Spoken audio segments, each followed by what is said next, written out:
Native people aren't a monolith. Representation is all about humanity and is all about showcasing human beings as they are.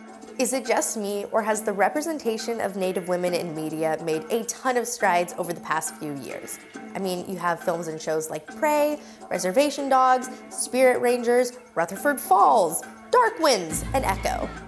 Yep, I think we're finally starting to see the film and entertainment industry veer away from those stereotypical Western representations we've usually been saddled with.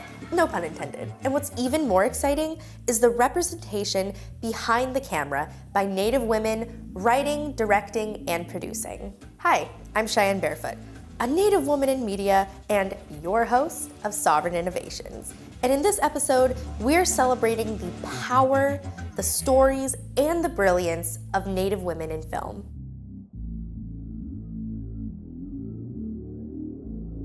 If you didn't know, many Indigenous societies are considered matriarchies because, of course, women were calling the shots. For example, within Lakota culture, the ancestry is traced through the mother's lineage.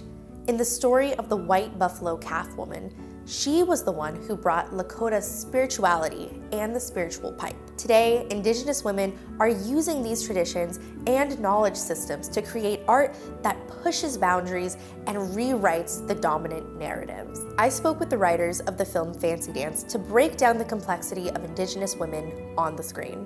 Fancy Dance tells the story of a Seneca Cayuga woman named Jax, whose sister has been missing for 2 weeks, and she's left as the unlikely caretaker to her 13-year-old niece, Roki.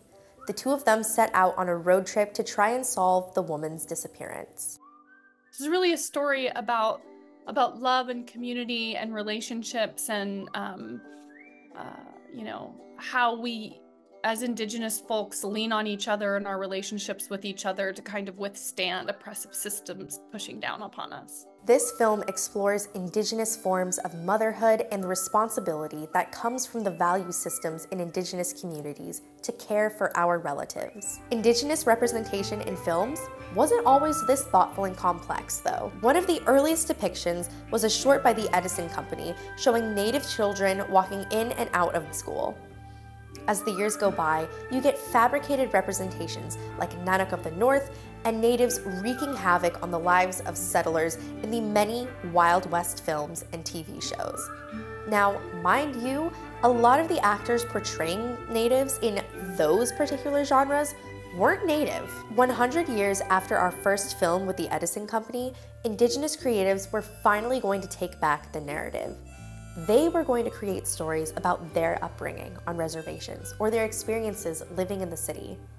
And more recently, Native women behind the scenes have been adamantly kicking butt to change the narrative, with the likes of showrunner of Rutherford Falls, Sierra Teller Ornelas, and the creative producer of Molly of Denali, Princess Dajrai Johnson. Of course, part of that work for Native women involves bearing the burden of constantly educating and correcting ignorance. You have to almost have like a PhD in Indigenous studies anytime you make an Indigenous film, not because it's required to make the film, but because the questions that come after you've made the film. What kind of research did you do for this? How long did it take you to research? And we were like, we just kind of sat there because we were like, this is our lives. Like there was almost zero research to do. This is why the example set by films like Fancy Dance is so important.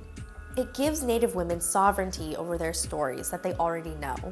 It challenges the lack of representations of Native women on screen and behind the screen. The film doesn't create a narrative that is meant to be educational of what it means to be Native. It operates on a basic knowledge of the Native audience already knowing. This film focuses on how interconnected Indigenous women kinship is to the community and on the relationality of humanity. It was made by and for Indigenous communities. The very first kernel of this story came to be when I was doing a 3-year-long language immersion program up in 6 Nations. I was studying Cayuga, and we were learning familial words. And we learned that the word for mother is knoha, And the word for your mother's sister is knoha-a. And the ah is diminutive, so it means small mother or your other mother. And it just broke open this very beautiful construct of matrilineal connections, and how our communities raised our kids, and how your aunt was your other mother. And that was such a beautiful idea to me. And I don't have my own children, but my sister has 3 kids that I have very close relationships with. And I was really interested in exploring that kind of a relationship. And an Indigenous mother-daughter story can be an aunt and niece story, and how unique and beautiful and wonderful that is. Language, kinship, and culture fundamentally shape Indigenous identities. But with previous representations in storytelling, this has rarely been explored. Isn't film about exploring all narratives? Not just narratives that portray Native peoples in one particular way?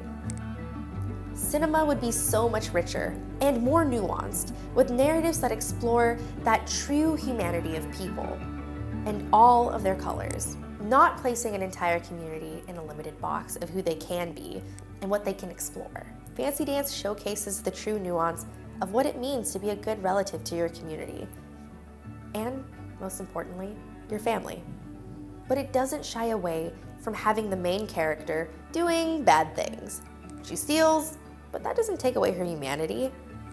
She's still worthy of being a part of the community and worthy of being loved. Just similar to any person that makes mistakes or does something bad. The best work comes forward. And I'm interested in finding that truth and humanity in complicated Native women. And for me, that's exciting. And for me, that pushes against the tropes of not only the women that are being represented on screen, but myself as an active Native woman working in filmmaking, and what my process and what my craft says to the world, I think is you know, you want to get that right, and you want to be that representation that's multifaceted and that moves through the world with grace and is also owed a little latitude, you know? When I was a little girl, I watched a lot of Westerns because my dad liked them, funny enough. Native people were always the savages. As a Native girl, I felt insecure.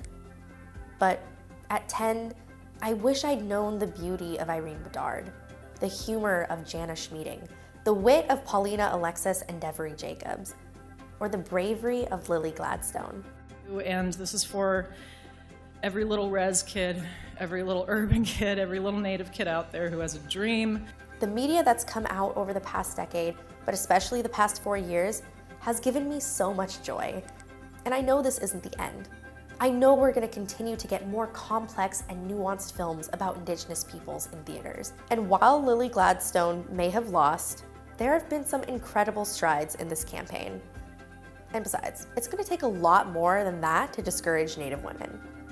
Don't forget to like and subscribe, and as always, thanks so much for learning with me. Until next time.